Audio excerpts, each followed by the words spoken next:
சிவனேசராசா ரேணுசன் என்ற இளைஞனின் மரணம் தொடர்பாக நடைபெற்ற மரண விசாரணையில் நாங்கள் கலந்து கொண்டோம். நானும் நண்பர் சர்தன் சேனக பேராவும் கலந்து கொண்டோம். இந்த மரணம் தொடர்பாக நான் கூற நினைப்பது,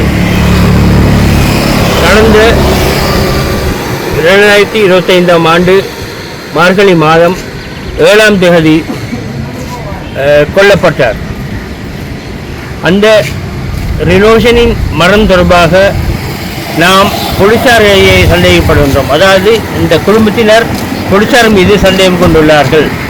ஆகவே இவ்வாறான கட்டுக்காவலிலிருந்து அல்லது தடுப்பு காவலிலிருந்து மரணமாகும் இளைஞர்களின் அல்லது மக்களின் தொகை அதிகரித்து வருகிறது.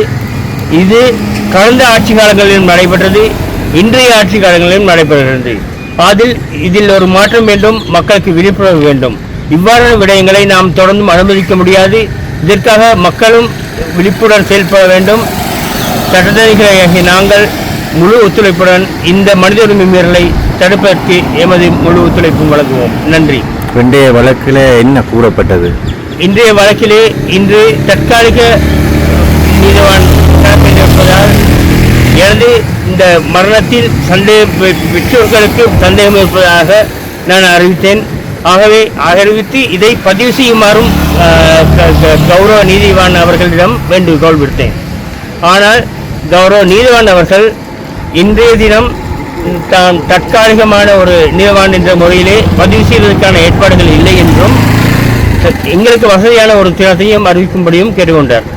அதன்படி அந்த மரண விசாரணை அறிக்கையானது கண்டி வைத்தியசாலையிலிருந்து வருவதற்கு தாமதிப்பதால் ஒரு நீண்ட திகதியை குறிப்பிடும்படி வேண்டுகோள் விடுத்தார். அதன்படி நாம்